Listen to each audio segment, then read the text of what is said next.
Namaste and welcome to the Kapil Gupta Career Pod Show, the place where we Thank you. decode real career journeys and discover what it truly takes to live a life of purpose. And today, we are honored to host a leader whose very presence carries the discipline, courage, and aura of the Indian Armed Forces. Major General Shammi Sabharwal. He served the Indian Army with distinction for nearly 4 decades in the elite Regiment of Artillery, an alumnus of the prestigious Rashtriya Indian Military College in Dehradun and the National Defense Academy. He has commanded troops in challenging terrains, mentoring young officers at the School of Artillery, and even served as a United Nations military observer in Rwanda. He later led as the General Officer commanding Uttarakhand sub-area and as Additional Director General of National Cadet Corps for Bihar and Jharkhand. And after hanging up his uniform, Major General Sabharwal continues to inspire thousands of defense aspirants as a mentor and SSB interviewing officer, shaping the next generation of Indian military leaders. So, General Sabharwal, is an absolute privilege to have you with us today. Your journey is a living example of Okay, grit, let's take I service, and honor. And I'm sure our listeners, especially the young men and women dreaming of a life in uniform, are going to learn priceless lessons from you. So, thank you, sir. Thank you for joining us today. So, over thank to you, you, sir. Kapil, for calling me to your show. I'm sure this is going to be a very, very nice interactive session, and I'm honored to be here this evening. So the honor is all mine, and I'm sure all my listeners, because they are career aspirants and all those who have this hidden desire to join the armed forces, they'll get golden nuggets and real life examples listening from you. So I'm sure, yes, as you said, it will be a wonderful podcast and love listening to you. And sir, to begin with, Thank like you. we always say, the calling. So, what first inspired you to choose a life in the armed forces? And when did you know that this was your true path? Because I meet students who are in 12th, even in college, and they are still clueless. So, what about you, sir? Very interesting question. Actually, Kapil, if I tell you very honestly, I think the destiny was the reason why I ended up in the armed forces. You'll be surprised when I'm giving this credit to destiny because, I'm talking of year of the Lord 1968. I was just about 8 years old. And my father, his business is there in Saharanpur, was there in Saharanpur that time. So one of his very close friend, one day because my father's office was next to clock tower. So he passed from there. He took a little, a halt at my father's office, and he said, "I'm going to drop my son to RIMC." And he said, "You also have a son. Why don't you also put him in RIMC?" Now Okay. he went to Dehradun from Saharanpur, dropped his son. On his way back, he again, halted at my father's office, gave him the previous papers and the prospectus of RIMC. Now, just look at the, destiny part. Thereafter, like every Sunday, my father would take me with him to the office. He will set, papers for me and would make me solve mathematical problems. Basically first enhancing my, basic skills. So 3 years, I was every Sunday, I was there with my father's office doing that. And Okay. thereafter, we were that time UP had 2 seats every 6 months. So we went to Lucknow for the written exam. Thereafter, the interview, and lo below, I cleared it and I landed up in RIMC. Now, once you land up in RIMC, then you're, like a horse who's being ridden, taken in a particular direction. And by the end of 5 years, you could not think of anything other than armed forces. So that is why, in my case, because my complete family comes from a business background. I'm the only person who's come to the armed forces. So Wow. to that end, I thank my uncle who actually, got those prospectus and the papers, and of course my father, who actually became the leading light, and that is where life took me. No, but this is really surprising, sir, that coming from a business family, and usually we say that parents want the kids to follow their footsteps because usually we say in a business family, uh, you can say the future is kind of secure, or they want children to take up and grow that business. So how come he agreed to it that you joining the armed I, you forces? know, it's very interesting. Actually, my grandfather, he also had a business, and they, at that time during the World War II and all, so they used to, they were dealing with the British armed forces that time. So my father was young, teenager, and he had seen the armed forces in a very close quarter, and he felt, yeah, this is the right place to be in. But then partition happened, everything got dislocated. So so that is why for him, he said, fine, if I could not fulfill that dream, if my son gets that opportunity, let him do it. And that is Wow. why, he did not put any stop in my life. Great. And his decision, India got a fabulous officer like you.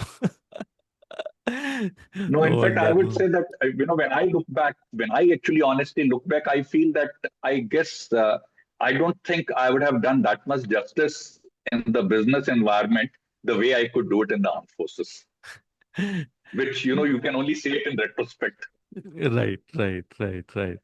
So that's why I said ki because of his vision, India got an officer like you. So thanks to him. Thank you. Yes, yes, yes. And sir, like, and if I ask you, because it was your uncle's vision, your father's vision to make you join that RIMC and NDA, but how did they shape your career?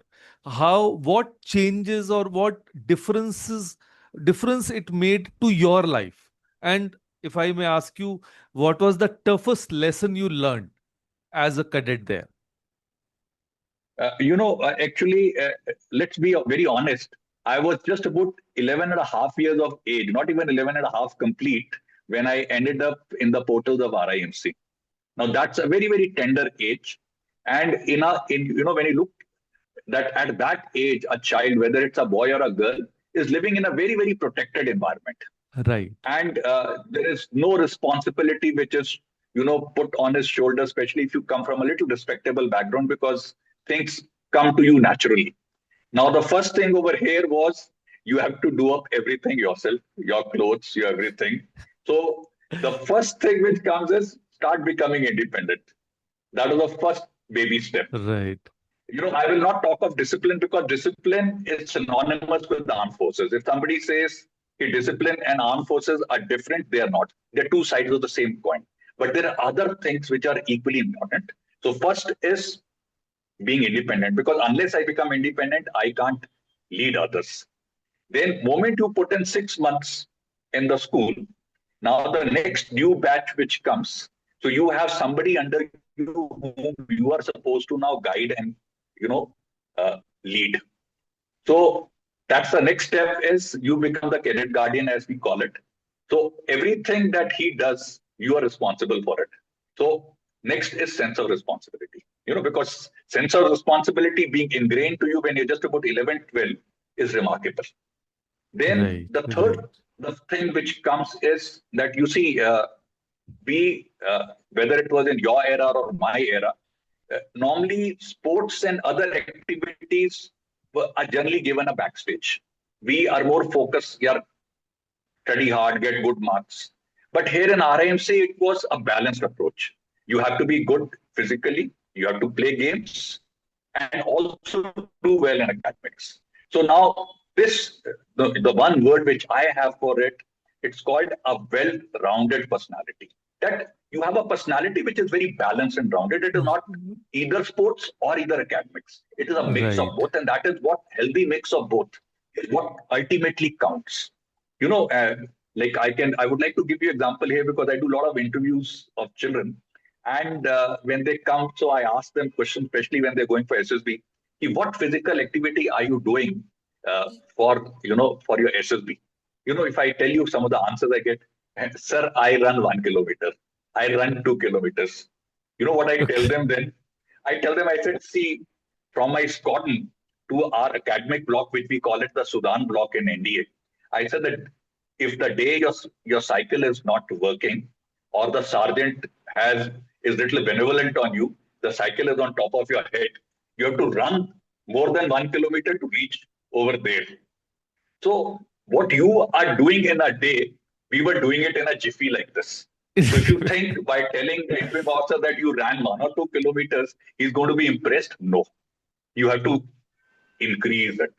So what I'm trying to get at is having a well-rounded personality is the base, and that is one thing which I would say along with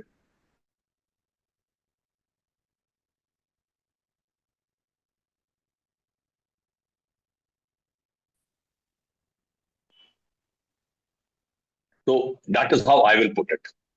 Sir, I Can you hear lost me? you in between because of some Yeah, internet. actually there was a call in between. Can you hear me Acha. now? Uh, Yeah, I can hear you now. So, you were so when mentioning I that, say yeah. So when I say it, I meant that in RIMC, besides the sense of responsibility that one learned and being independent, the best thing which learned one developed was a well-rounded personality. And without a well-rounded personality, whether you are in CV Street or in Army, you can't work. It is a prerequisite to do well in life. so sir, does that mean that if somebody wants to join this, so a person needs to be good physically fit earlier also, or a person can start training after joining?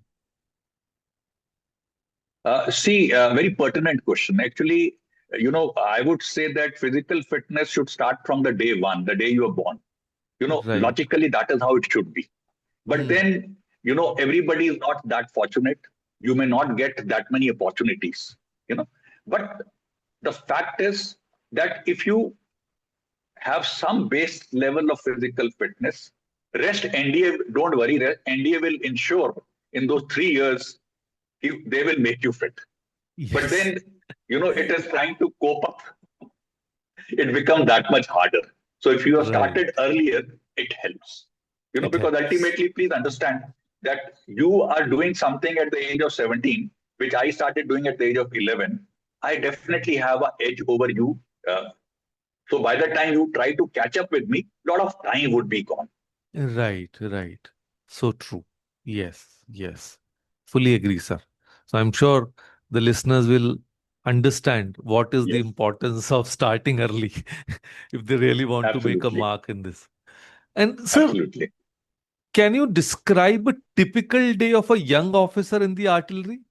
And what kind of mental and physical preparation does it demand?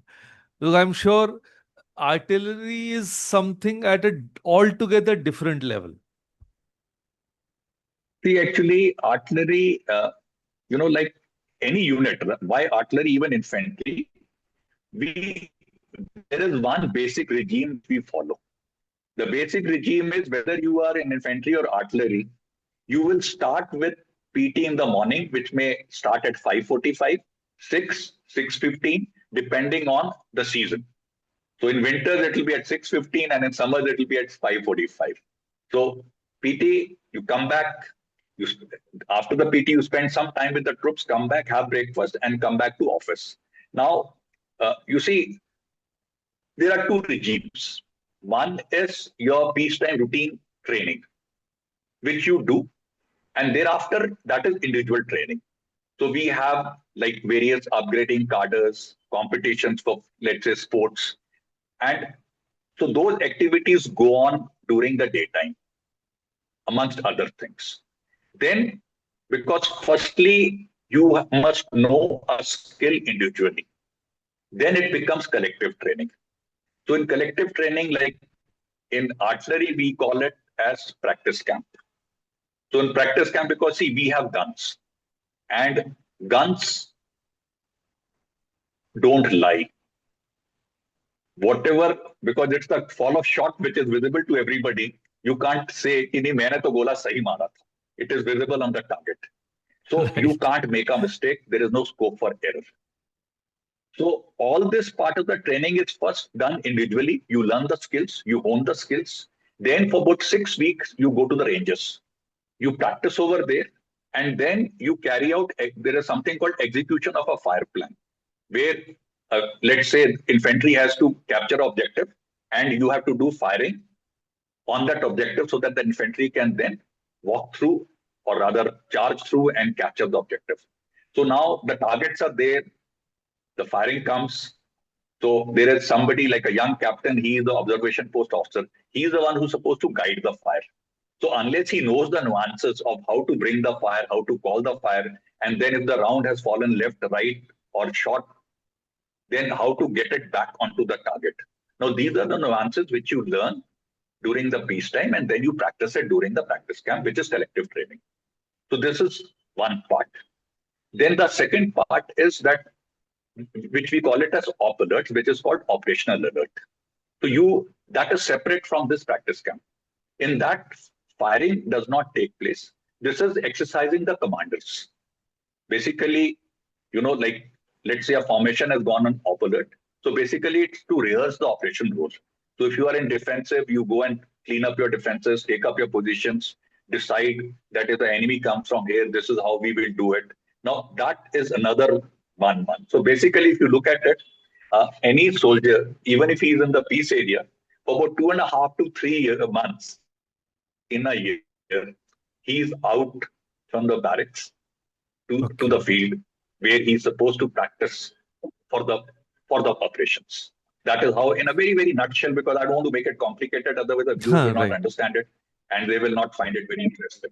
So it is in nutshell, that is how we as soldiers work and operate. Mm.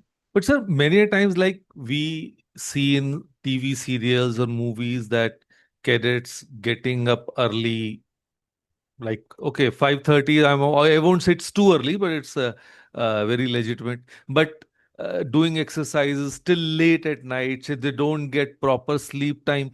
Is it actually how it happens during the training? When I talk to you about the practice camp, the final 2 days of the camp, because you have to do so much of work that actually you don't get time to sleep. Actually, Okay. they are giving you a full dress rehearsal that if you have to stay awake and work for say 48 hours, you should be Hmm. able to do it. And a Okay. similar kind of a thing is done for the commanders at the op alert. Here it is with the troops. Over there, troops are in skeleton. Basically, it is exercising the hierarchy. All junior Okay. leaders to the middle level leaders, everybody is exercised. So that is done towards the end. In between, you do dry rehearsals for the same thing. That is how 6 weeks or 4 weeks of op alert is utilized. Okay. Okay. Thank you. Thank you, sir. And now coming to something more interesting, and I'm sure all the students or the teenager would love to hear it from you. That could you share one mission or operation that truly tested your courage and decision making?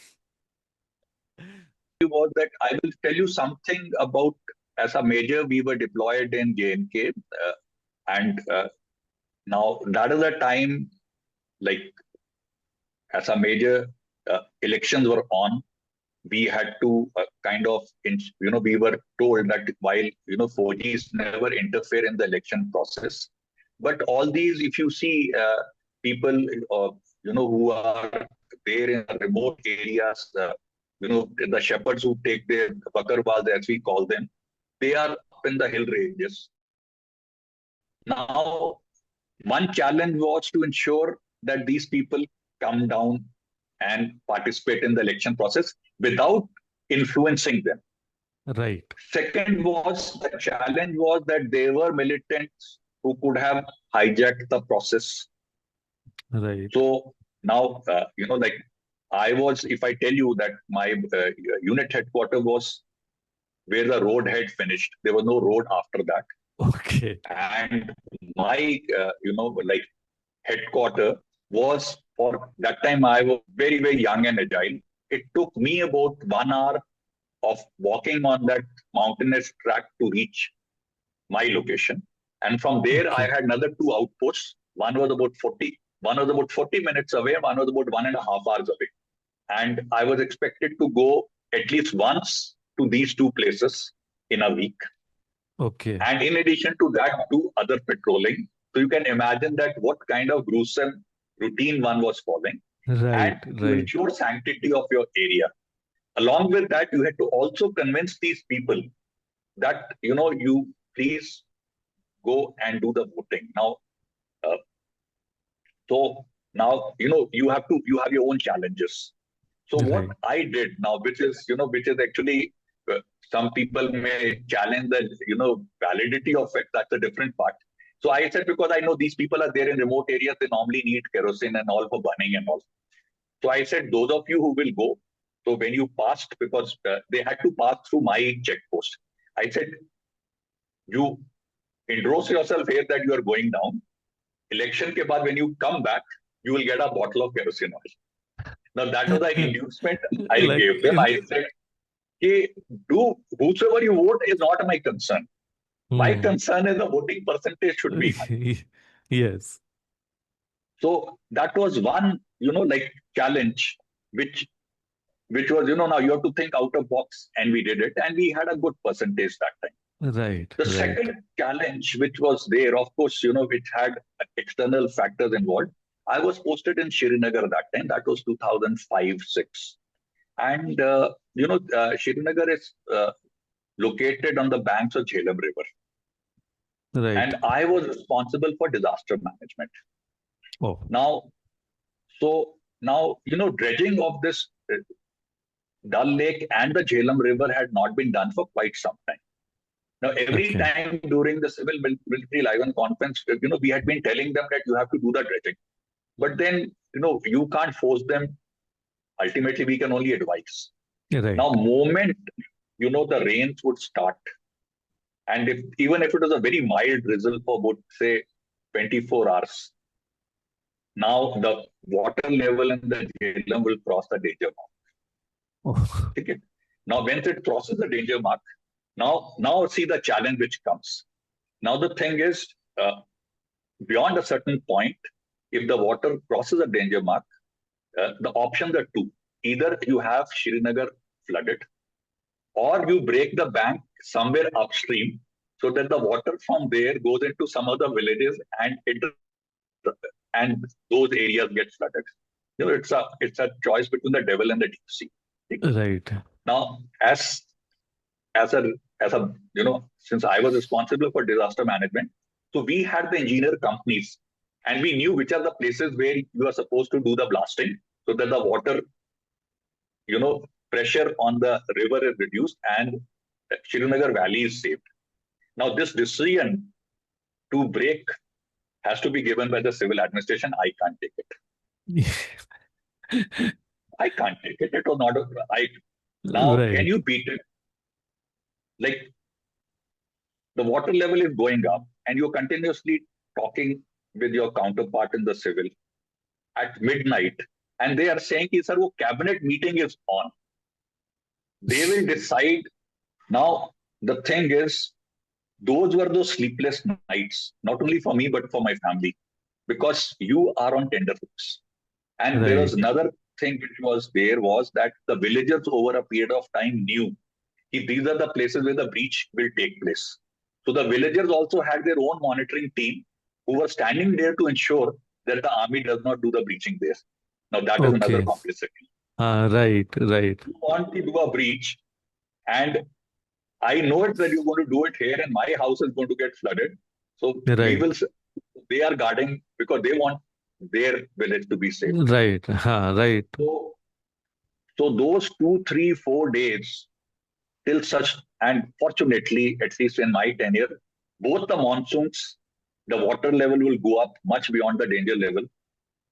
And both the seasons we had this problem. The civil Adam did nothing about it. I left that place, and God was kind on me.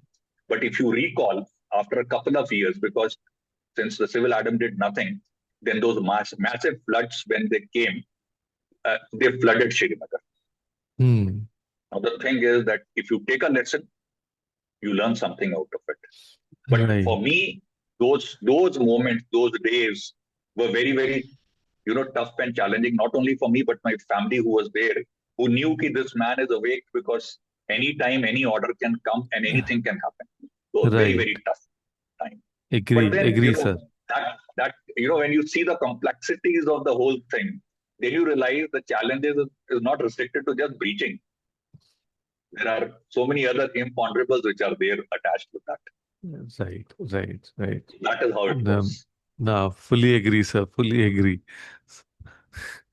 And as you mentioned that, family back home were worried, and that is very, very real. So behind every soldier is a family, right? That serves in its own Absolutely. way. Absolutely. Usually we talk about Absolutely. soldiers having the hardships, but that is true that even the family goes through a lot. So, how Absolutely. did your family cope with the uncertainty and your postings, at so difficult terrains, at difficult areas? See, I would put it like this, that normally I ensured that wherever I went, it was a conscious decision that we will stay together. Like in Okay. Srinagar, when I had 2 tenures there of 2 years each. I had the option to keep my family in Delhi, but we decided that we will stay together, because you see, when you're together, it gives a lot of strength. Of course, it has its pitfalls, but then it had a lot of positives. Now the thing is, your family is next to you, so when they see you with the pain, it reduces your pain. But then somebody else is also taking part of that share. Right. And that happens in most cases. And now imagine if my family is there in Delhi, either they will know what's happening here or they will not know what is happening. Now, if Right. they know, then the pain for them is much higher, because firstly, they are helpless. They don't even know how much of suffering I'm taking. Right. Right. So But to sir, that end, when many you're a together, times, for then it was example, you were posted in JNK, and what as a civilian, whatever knowledge I have is only through newspapers or media channels, right? And we see that the kind of hardships the soldiers face there. So, don't you think if very. the soldiers have their families also there, it increases their risk? Yes, actually, you see, thing is that, like, people, there are some places where you can't keep family at all. But even Okay. for those people, the option was that you could keep your family in Srinagar. So, Acha. once in a while you come back. So, because you see now those who are posted in Rashtriya Rifles, now in Rashtriya Rifle, you are operating in company basis, so you can't have families there. It's a very Okay. hard field conditions. But we have separated quarters in Srinagar where people had the option of keeping their families. And quite a few of them kept also. It's not that they did not keep. So it was a mixed lot. And trust me, my first tenure in Srinagar was in 2000, 2001. That was the time when militancy was at its peak. When I Right. say peak, means peak. Yes. We were there in BB camp. You could not leave BB camp without either the escort, and you could only go if you are going on official duty or you're going on leave. In that case, you should have your air ticket with you, or you go in the convoy. There was no other way you could come out. The Okay. things were that strict. So we were Mm. actually lived in that condition. And here I would like to narrate to you one incident. This was year of the Lord 2000, Christmas time, 25th December. That was Vajpayee government, and George Fernandez was the Raksha Mantri. Okay. Now, George Fernandez had started this trend that on Christmas he would first go to Leh, spend time with the troops, then come to Srinagar, have an interaction, and then go back to Bangalore. Okay, so now since George Fernandez was going to Srinagar and he was to thereafter around 11:30, 12, he was to land up at Srinagar airfield. Now I was the operations man, so and that time we did not have these laptops and all. So and my boss had to give him a presentation. So in a vehicle, we put those desktop computers and all to take it to the VIP lounge of Okay.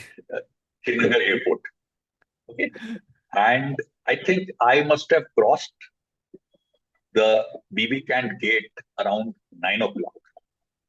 Okay, and after about 15 or 20 minutes, there was a feline attack on the gate Oh, where a truck full of explosives it hit through onto the main gate.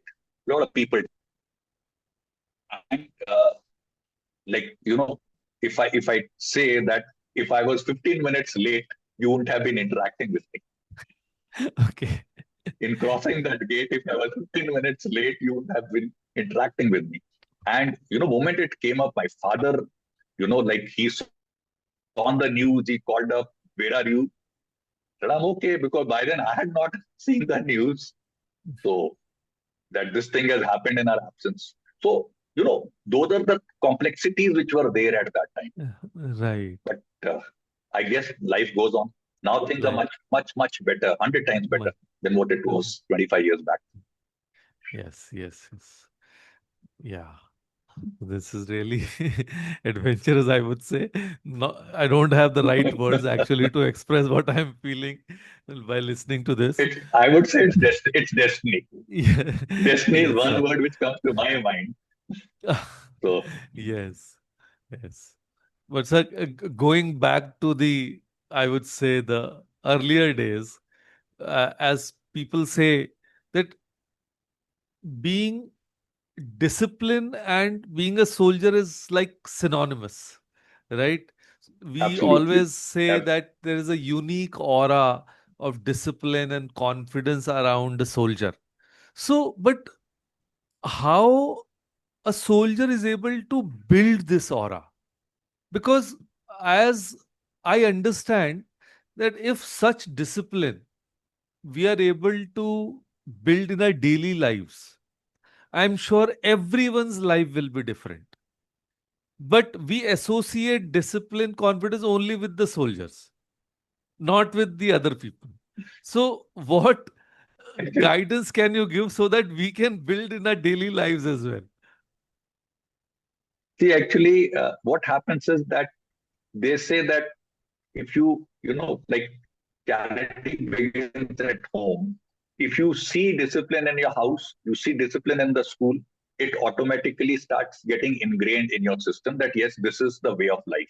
What happens is that either we see in our own house, there is no discipline, that chalta hai attitude, or you are in the school where again, not much impetus is given, and in fact, that is one of the reasons why, like even after independence, a lot of people had said that everybody must get, compulsory military training for 1 to 2 years. Now, while that is not feasible in a country like ours, but then there is something called NCC. So a lot of people who join there, they also that thing gets ingrained into them. But ultimately, I feel discipline is also part of our attitude. That once we say, yes, I will try to be disciplined. I'll tell you, like here also, I've seen a lot of people uh, who follow discipline, who are punctual, and and those people have themselves said that because of their following a disciplined life, they create an impression in front of others. Hey, sir, are you retired from the army? And they say, no, we are not retired from the army, but because we are following disciplined life, we are generating that kind of aura around us. So I would like to tell everybody through your forum that make discipline as your attitude towards life. Yes, Right. I should be brought on time. I've seen a lot of journals, when we have, say, a presentation or something. So, like the VIP, let's say 6:30 is the VIP's time. And we used to say he would enter exact when it is 6:30. So you could time your clock with that. Now, they were the ones who actually become the bedrock examples for everybody. So that is why Right. I feel, you know, it has to come from within. You can't inject it beyond a point. Right. Because I connect with teenagers all the time. And, nowadays, in the world of social Sorry. media, they take pride in staying late till midnight or like 2, even 3 a.m. in the morning. Then they get up in the afternoon, I would say. They have not seen the rising sun, but they want to succeed in life. So, personally, I feel it is contradictory. You cannot have both these things, Absolutely. right? So, you have to come out of your comfort zone. And as you rightly said, be discipline is an attitude. Yes, must understand that we have to develop that. And that will automatically serve its purpose in all our areas of life. And thank you for saying that. I'm sure this is a golden nugget which the teenagers must understand because that is so very important in our lives. Yes, sir. Thank you for saying that, sir. Absolutely. And And in fact, I know of some businessmen, like if they have given you appointment for, let's say, 11:30, and you have come there for a sales pitch or something, and you landed up there late, they don't entertain you. If you are going to be late here, I don't think we can do a deal with you. right. Now, so that is the importance of discipline. Ultimately, you can't be rushing uh, Huh, for something. It's right. always better that you have an important thing on. Reach there half an hour early. What is the harm? Right. You'll be more comfortable. You'll understand the environment. You might get some people to talk to you who will firstly build up your confidence. You might get some information, which otherwise you may not get, which will help you in cracking that deal. Because Right. ultimately, see, you come to a company where the subordinates, you talk to somebody, he will tell you, Are boss, guy, just be careful. He does this. Now, you are forewarned. And you never know. Sometimes those small nuggets which you get there can actually help to Right. crack the deal. Right. Right. Exactly.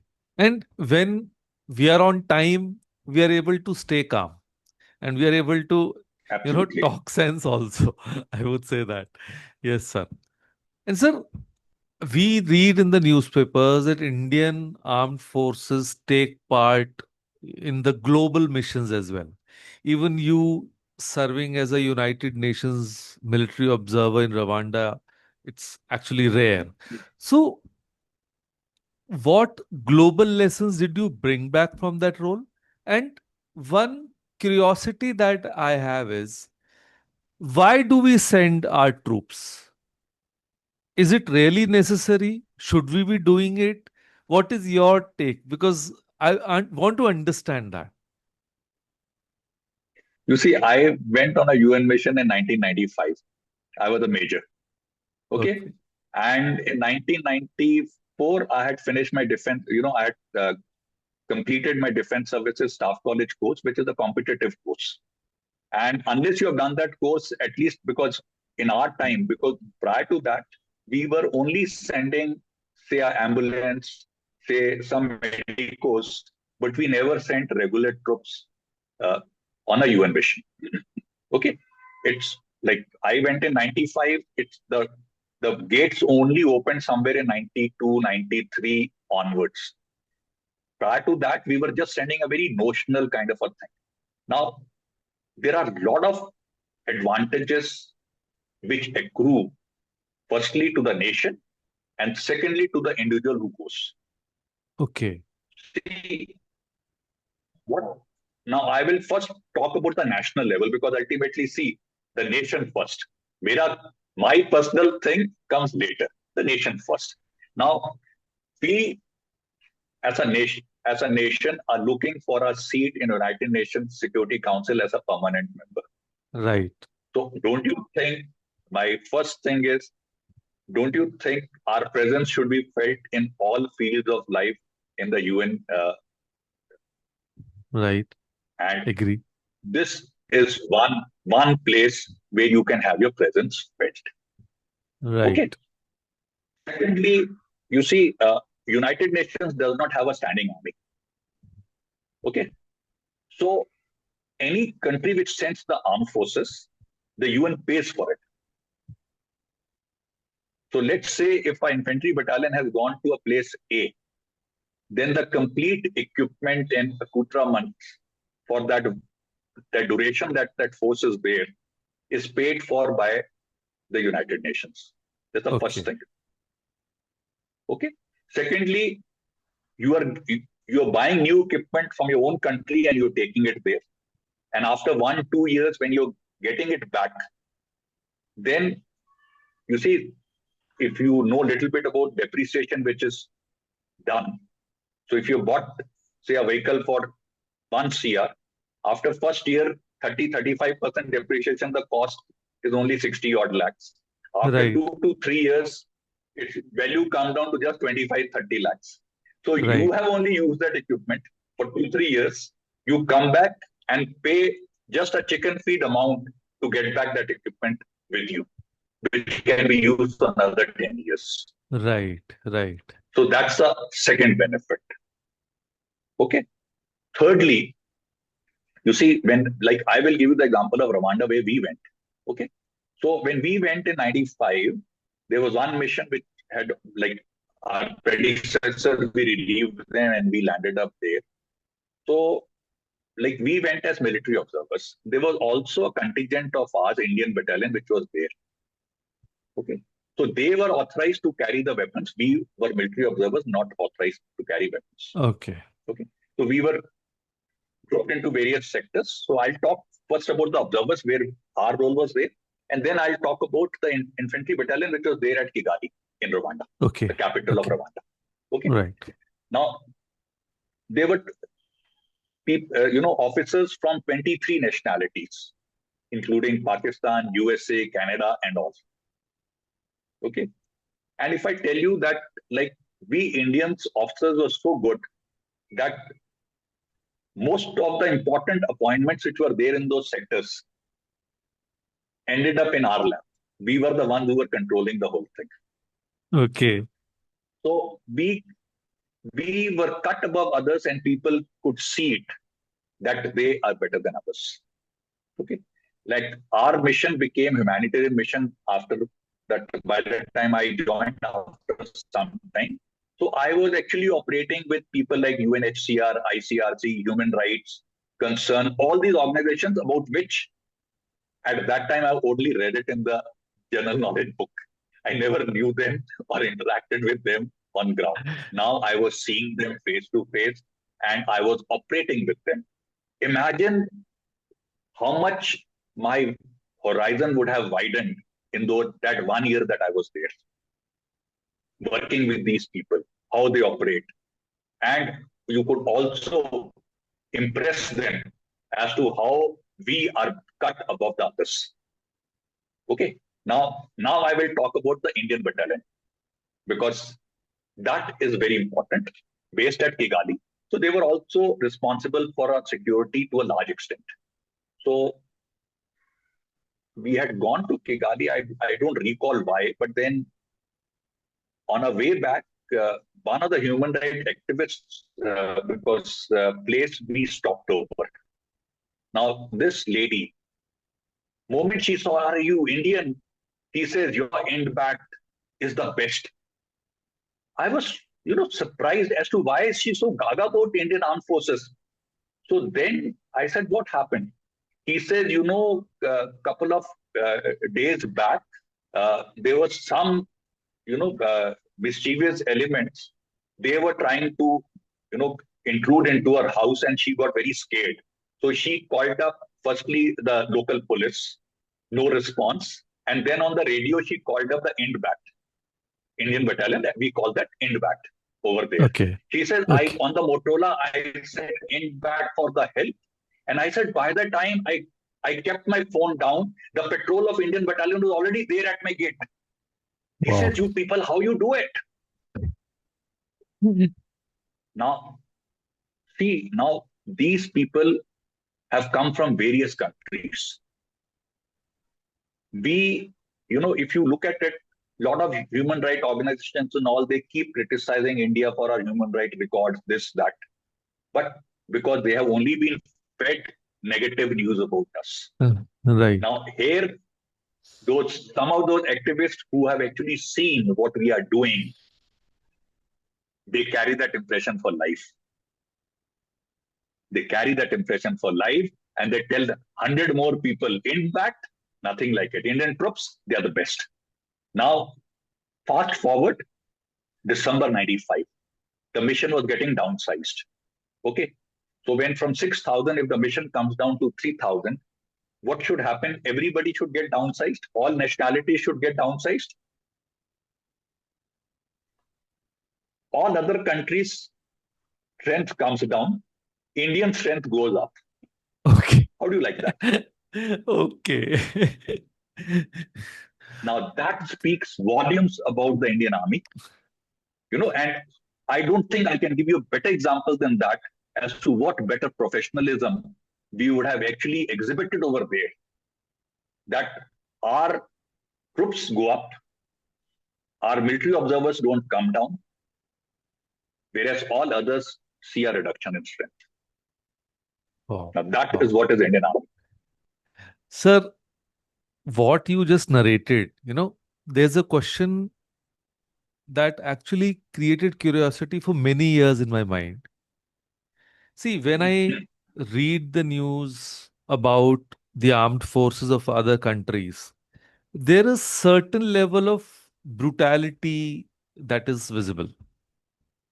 But when I read or try to understand about the Indian armed forces, on one hand, they are treated as one of the most disciplined, very powerful, very strong, and like two sides of the same coin, all of a sudden they change their avatar and become so humanly helping people, so soft, so caring.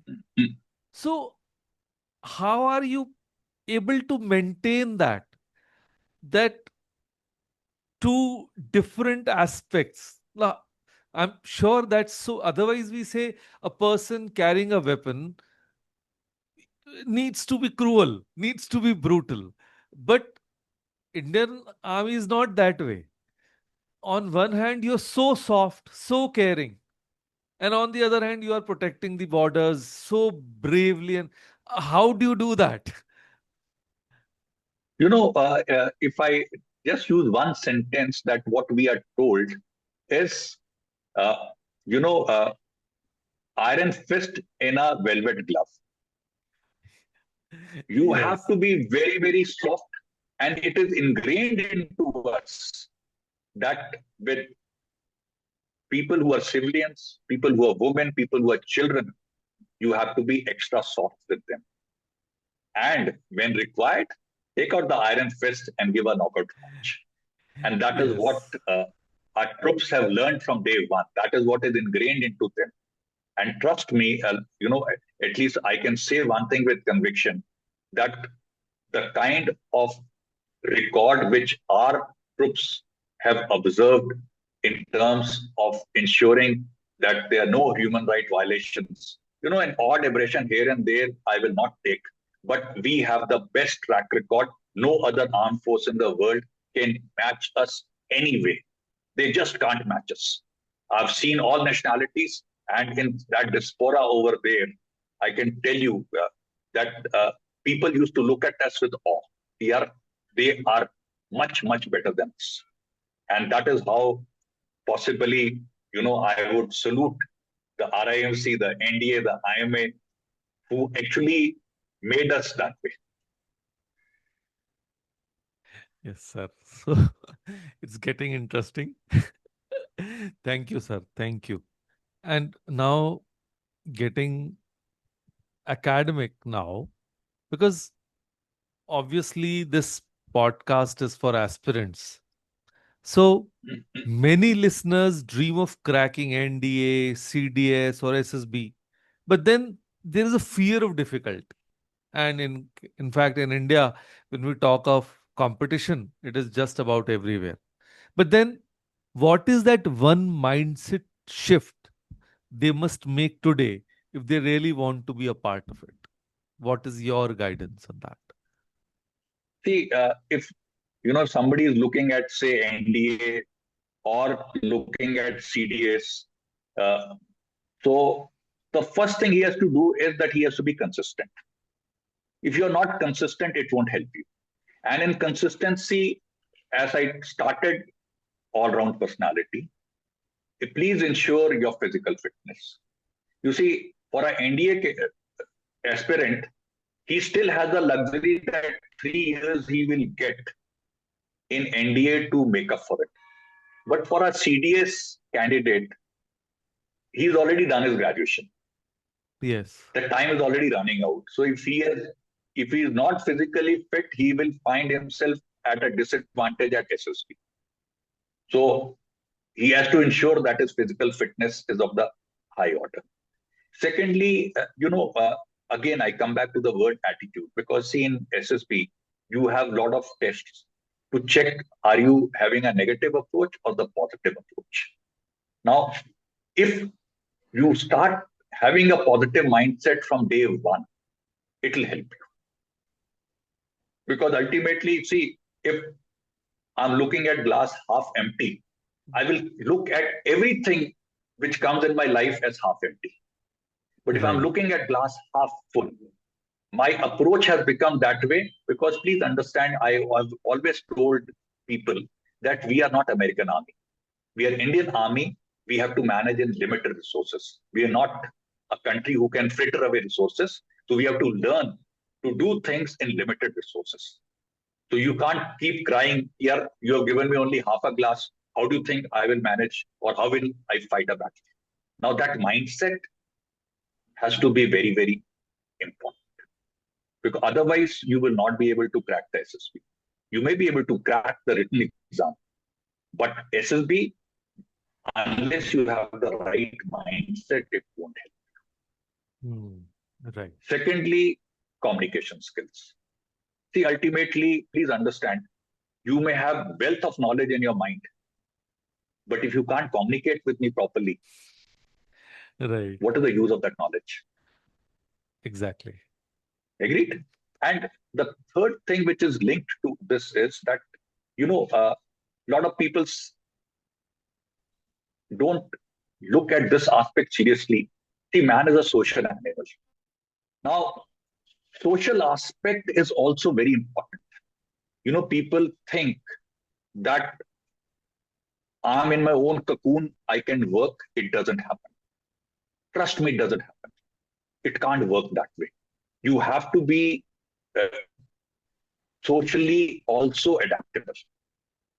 I'll tell you something very interesting, and then I will come to one of the questions which, a question which comes up in the SSB. That when I was a second lieutenant, and from my first posting was in Sikkim, we came down to Dehradun as the second posting. So whenever there used to be a regimental party, so the junior most officer, he told you, okay, all the officers' wives who are there, go and ask them what drink do they want. So I'll go, ma'am, good evening, ma'am. What drink would you prefer? Then to the second, to the third. It is not that a waiter or somebody else cannot ask.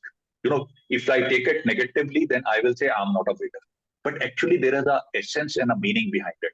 They know that this 22-year-old boy, he's become an officer, but there is still a childlike, mindset in him. He'll be hesitant to talk to the opposite gender. And I'm talking of the 80s, when you hardly could communicate with the fairer gender.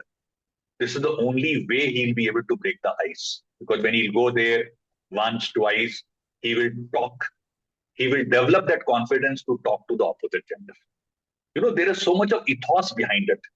You have to understand that ethos. Why is a youngster being told to ask and then do small talk? Because unless you do small, do big talk. And that is why a lot of times an interviewing officer ends up asking a boy candidate, do you have a girlfriend? Now, the thing is, we carry girlfriend as a different connotation. But actually, that is not what is the question that he's asking. He's asking, do you have a friend who's also from the opposite gender? So now, when Exactly. I take my sessions with the children, I tell them, I said, see, you must say, ki, sir, I have friends who are girls, but my best friend is Ramesh. Got the कि भाई best friend तो Right. मेरा रमेश है, but I also have friends who are girls with whom I can exchange notes. I can, you know, uh, treat somebody for a cup of coffee. That shows that I'm socially adaptable by nature. He's actually looking at that. He's not looking at something else that which is dirty in your mind. It is not what he is looking at. Now, these are the things that children don't understand. And these are those minor Exactly. things which you have to understand that social adaptability is very important. Because if I'm not socially adaptable, I will not talk to people who are not familiar. And that doesn't Right. work because, see, in army, you get postings every 2, 3 years, new people, new environment. So adaptability has to be ingrained into your system. So this is Right. very important. No, no, so true. Now that's actually a beautiful example. Thank you, sir, for sharing it. And it makes a lot of sense. Right. And sir, now though we say a soldier is never on a holiday, a soldier never retires, but yes, you've transitioned now from military life to civilian mentoring.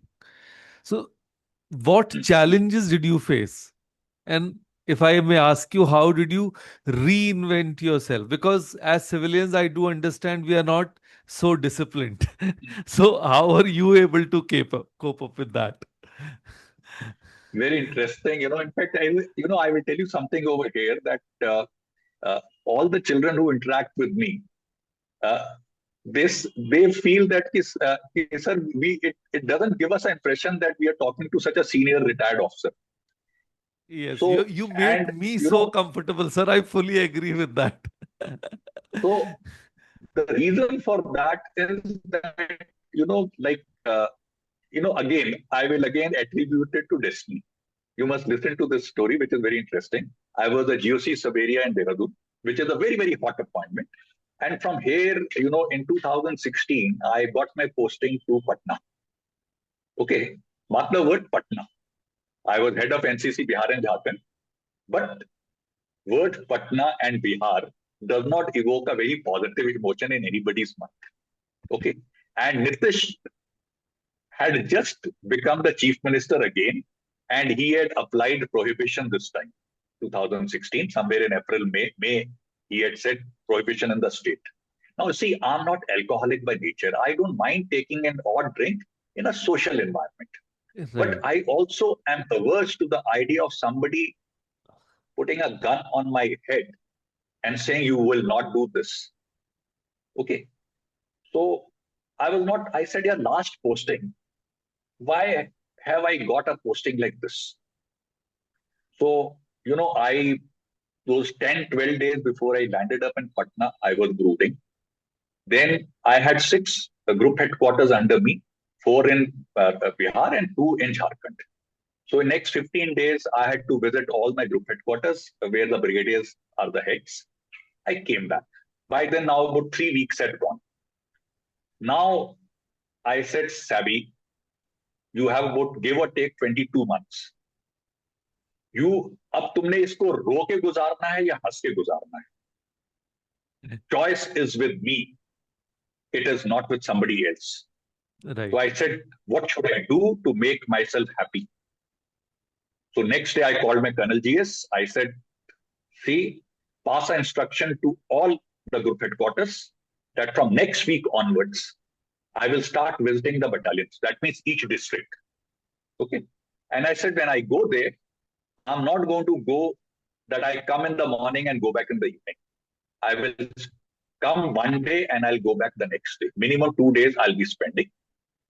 And in those 2 days, I want one school, one college where I can have an audience about 200 to 300 people, more the merrier, where I can give a motivational talk. Okay. And then started my journey. I was already reinventing myself without my realizing it. My first session was in Bhagalpur Agriculture University. So when I went to Bhagalpur, so their dean, he was there when I gave my talk in the second half, and somebody was supposed to give a vote of thanks, but this gentleman, and he came on the stage, and he said, actually, I was not even planning to attend the today's session, but it so happened that today in the morning I went to one major in Lucknow, and I told कि आज एक general साहब आ रहे हैं, बच्चों को भाषण देंगे, उनको देने दो, मेरा क्या लेना देना. He said, but that major said, sir, it will be nice if you attend. He says, and now having attended, I'm regretting that my daughter is in 11th class. Why did I not get her here? Okay. Now, I don't think I could have got a better compliment. He says, I was not supposed to speak today. Somebody else was supposed to speak, but I'm speaking this because it's from my heart. And next 20 months, trust me, I was, wherever I went, I was only doing these sessions with the children, motivational talks. And I said, tell the principal, tell the dean, whether they attend or not does not matter. I don't even need a rosebud, because normally people think anybody who comes for a motivational talk is now expecting some gift or something. I said, I need nothing. I just need audience. And I guess in that process of those 22 months, I actually kind of was willy-nilly honing myself for the CV street. I did not realize it, but it was happening. The transformation was taking place.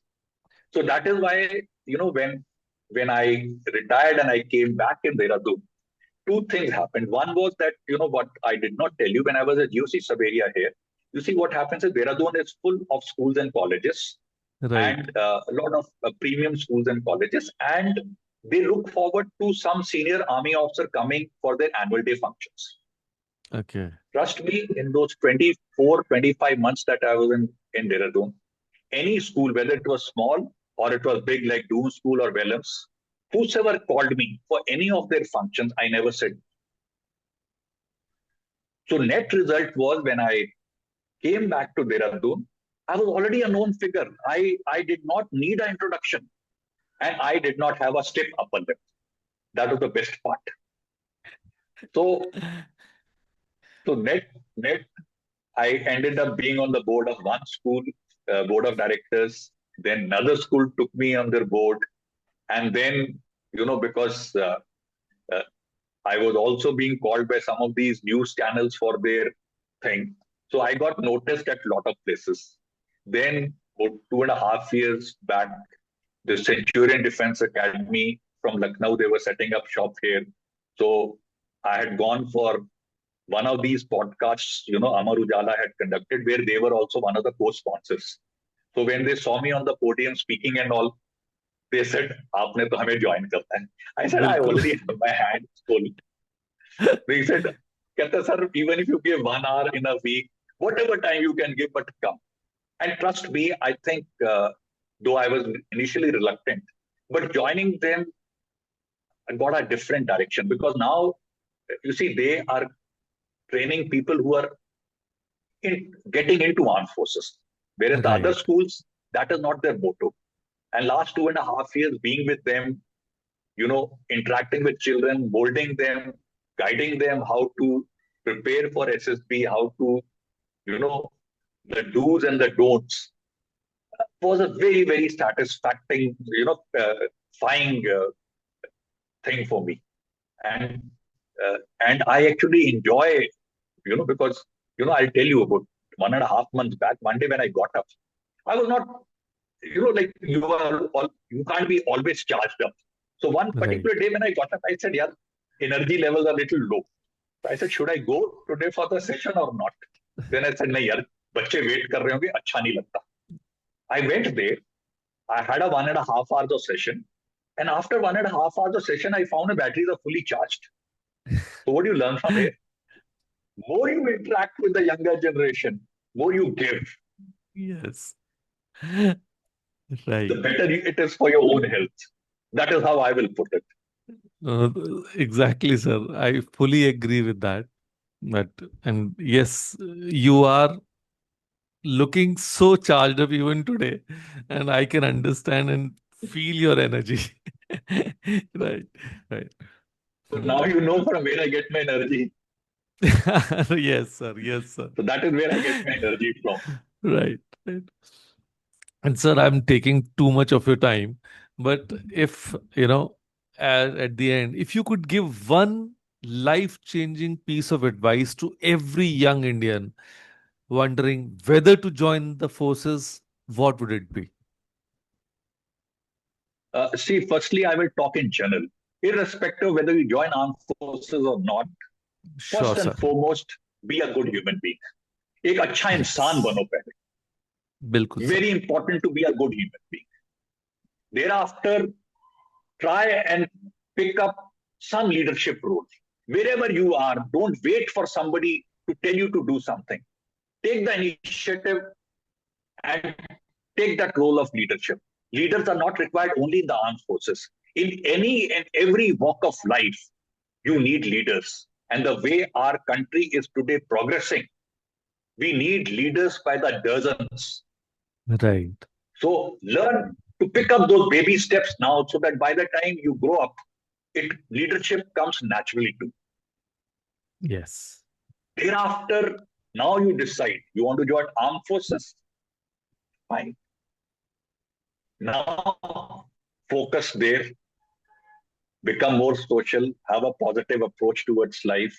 Trust me, we don't need geniuses.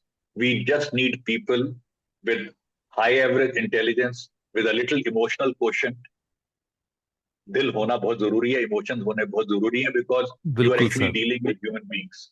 You will have Right. people under your command, and if you don't have emotions, then army is not the right place. Then go anywhere else, because army is not a profession, it's a way of life.